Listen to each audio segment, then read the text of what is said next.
या 20 सवाल जो 80s के बच्चे हैं वो इसका आंसर जानते हैं.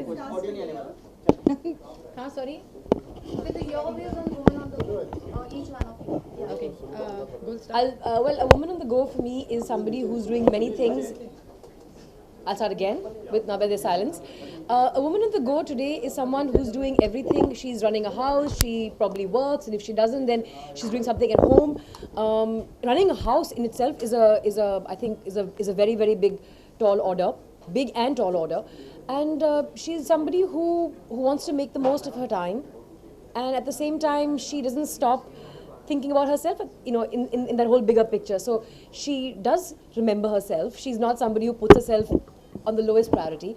She's somebody who celebrates herself and doesn't stop to obsess about herself either. Everything's covered. One day. Yes. I think for a single woman, which is me, I think it becomes even more difficult because there's nobody to share the load.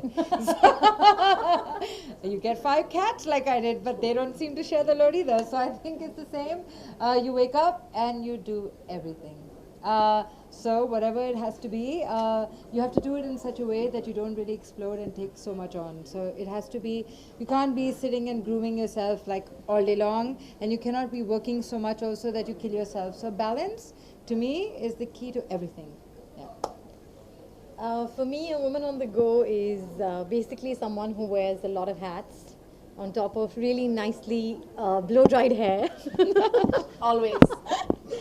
And well, I wouldn't say it's effortless because it does take a huge toll, and it does get a little excessive, but it feels great that you can impact so many lives at once and look like $1 million while you do it.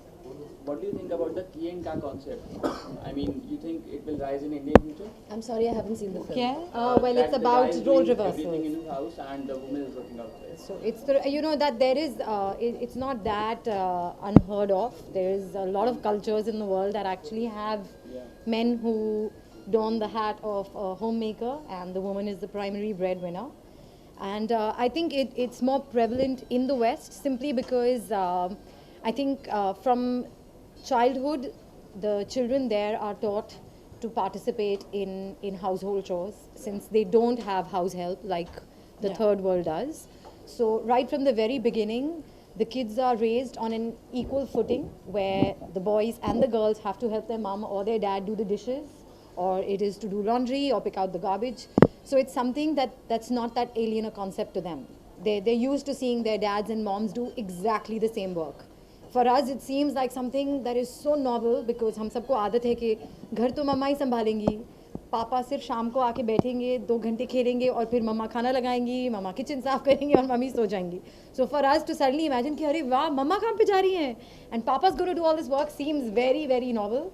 But it isn't, and maybe the only way to set the record straight is to make sure that kids do work right from the time that they're little kids, so that when they grow up, there is no such notion that a house is only run by a woman and work is only done by a man. So maybe we can adopt it. So do you think that it will rise in Indian future? I don't know, perhaps. I unfortunately, I'm not in a position to say anything retrospectively because हमारी life में ऐसा कुछ हुआ नहीं.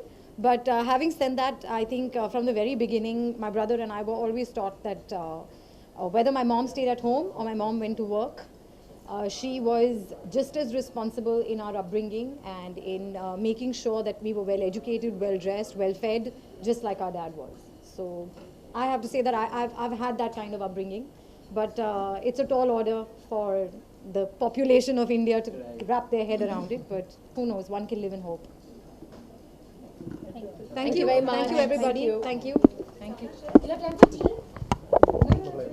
Let's quickly grab a cup.